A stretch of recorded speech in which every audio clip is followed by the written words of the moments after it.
Hi, Mike. Hey, 2 tubs of Belgium fat-free ice cream. Again. Okay, sure.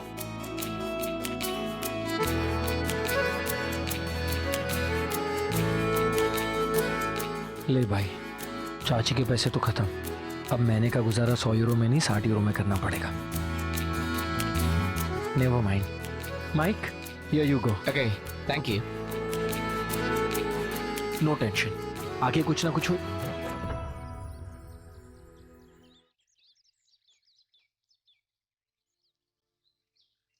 अब इस लड़की पे खर्चा करना होगा थोड़ा। आइसक्रीम खिला देता हूँ, शायद चेहरे पे स्माइल आ जाए।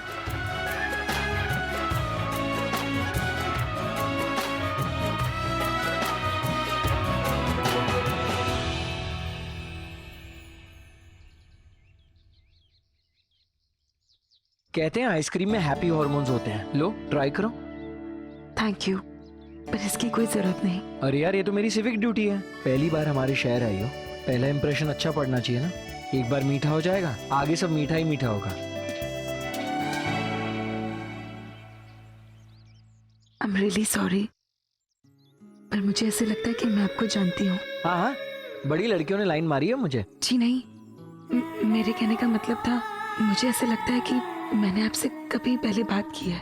देसी हूँ यार, और पहली मुलाकात में फिल्मी सीन भी हो गया। इंप्रेशन जमा की नहीं। आई एम रियली सॉरी, मेरी वजह से इतना बड़ा हंगामा हो गया। हंगामा तो तब होता जब उस ब्लैक बेल्ट के सामने मुझे अपनी बेल्ट उतारनी पड़ती। बच गए हम। कहो। Thank you.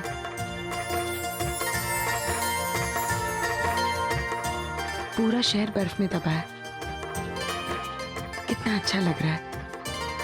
सुबह उठोगी ना, यही बर्फ जान ले लेगी। सड़क पे पडल्स, ऑफिस जाने वाले लोग पहले ही शवल से बर्फ हटा रहे होंगे।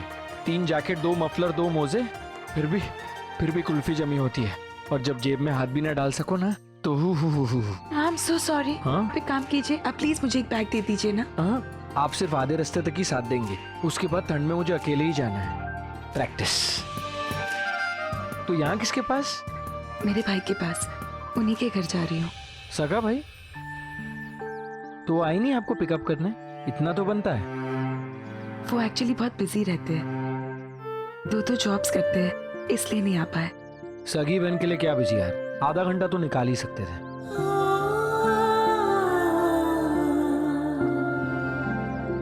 सॉरी, वो मैं कुछ ज्यादा ही बोल गया। वो एक्चुअली मेरी फैमिली बहुत बड़ी है ना, इसीलिए मैं अकेले नहीं रह सकता। ये मैंने अपनी पैम चाची के लिए ले लिया है। उनके लिए नहीं होता तो और किसी के लिए नहीं जाता। पंजाबी है ना, तो मीठे का शौक तो होता ही है। आप अपनी फैमिली से बहुत प्यार करते हैं ना? प्यार तो फिल्मों और नॉवेल्स में होता है। फैमिली के आगे प्यार कोई चीज नहीं है। फैमिली प्यार से ऊपर ही होती है। पहले लाइफ आती है, फिर प्यार का चांस हो तो हो। और मेरी लाइफ मेरी फैमिली में, और लाइफ लाइन भी। और फिर परदेश में एक फरिश्ते ने मुझे बचा लिया। क्या है इस जगह में ऐसा जो मेरे लिए इतने फरिश्ते खड़े हो जाते हैं? एक है जिसने मेरी माँ का दिल संभाला, और आज इस अजनबी ने मुझे मेरी मंजिल दिला दी। आई होप तुम्हें तुम्हारी सारी खुशियाँ मिल जाए, तुम्हारी हर विश पूरी हो, और तुम्हारा दिल हमेशा आबाद जैसा मेरा होने वाला है। ये एक देसी की एक परदेसी के लिए दुआ है कि तुम्हें तुम्हारा प्यार मिले। बस पहुंच ही गए। एक्चुअली यहाँ ऑस्ट्रिया में लोग बहुत चलते हैं, पता नहीं क्यों पसंद आती है। मुझे तो बहुत ठंड लगती है। ये रही आपकी मंजिल, और ये रहा आपका सामान। ये शायद मेरी किस्मत ही थी कि मुझे यहाँ आते एक हिंदुस्तानी मिल गया। अतिथि देवो भव, आपकी सेवा में हमेशा हाजिर।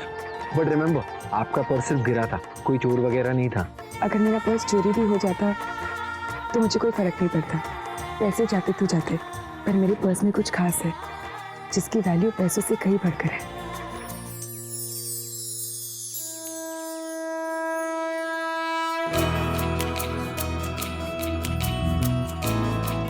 गणपति बाप्पा, अरे गणपति बाप्पा मोरया। चलिए अच्छा है, आपके बहाने इनके दर्शन भी हो गए। इनको पासपोर्ट तो नहीं लगता, लेकिन आप यहाँ इतने दूर इन्हें कहाँ लेके घूम रही है? इन्हें मैं किसी के लिए लाई हूँ। फिर तो कोई स्पेशल ही होगा।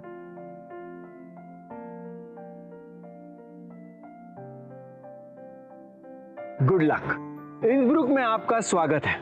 All the best. Thank you so much. Thanks? Thanks तो अजनबियों को कहते हैं ना। जी, आप ही ने तो कहा था कि हम एक दूसरे को जानते हैं कहीं से। you're right. अब आप जाइए और अपनी भाई की खबर लीजिए।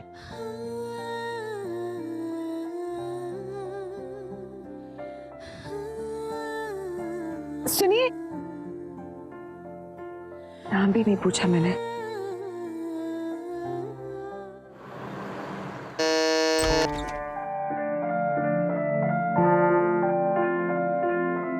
नैना, तुम आ जाने वाली थी? और नहीं तो क्या, मैंने आपको कितने फोन भी किए। वो मेरी नाइट शिफ्ट थी तो फोन साइलेंट पे था, मुझे पता ही नहीं चला। It completely slipped out of my mind. Come. आई भैया, पता है मैंने आपको कितने फोन किए, वॉइस मेल भी सेंड किया था मैंने। ये तो अच्छा हुआ मेरे पास आपका एड्रेस था, इसलिए मैं यहाँ तक पहुँच गई। वैसे भाभी कहाँ है? वो बाहर गई है। तू बैठ ना। राजीव, फाइनली मैंने माई फोन बुक कर ही लिया। पता है 4 घंटे लग गए मुझे वहाँ पे। इतनी ज्यादा डिमांड है इस फोन की, चारों ब्लॉक में लोग भरे पड़े थे, लेकिन मैंने अपना फोन बुक कर लिया and I am so happy. भाभी, नैना, व्हाट अ सरप्राइज। अरे अगर मुझे पता होता कि तुम आने वाली हो तो मैं खुद ही एयरपोर्ट आ जाती तुम्हें लेने। 4 घंटे वहाँ थोड़ी बर्बाद करती। आओ बैठो। अच्छा हुआ कि तुम आ गई। ये देखो, तुम्हें बुआ कहने वाला बहुत जल्द आने वाला है। That's so cute. पता है तुम्हारे भैया तो सुबह सुबह ऑफिस चले जाते हैं और सारा दिन मैं ही घर में अकेली रहती हूँ। और अगर इंडिया होता तो ऐसे नहीं होता। वहाँ पे ऐसे टाइम पे लड़की को कभी कोई अकेला नहीं छोड़ता।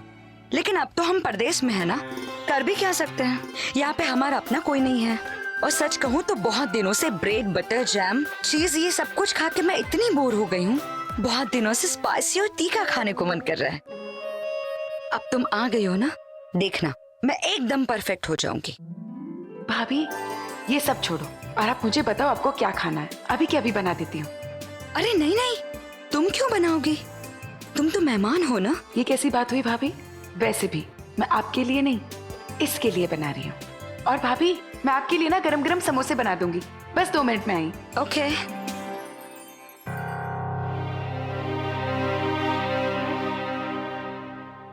चंचल सॉरी, मुझे पता नहीं था तुम नैना के आने के बारे में कैसे रिएक्ट करोगी। राजीव, तुम्हें हो क्या गया है? हमारे घर के लिए यहाँ पे नौकरानी हमें कितनी एक्सपेंसिव पड़ेगी। पर इस बेबी के लिए बुआ जो काम करेगी उसे हमें यूरोज में पेमेंट नहीं करना पड़ेगा। तो जरा सोचो और हाँ, कैलकुलेट भी करो। हमारे घर के लिए नौकरानी या फिर इस घर में नैना का रहना। आई थिंक नैना का इस घर में रहना सस्ता पड़ेगा, नहीं?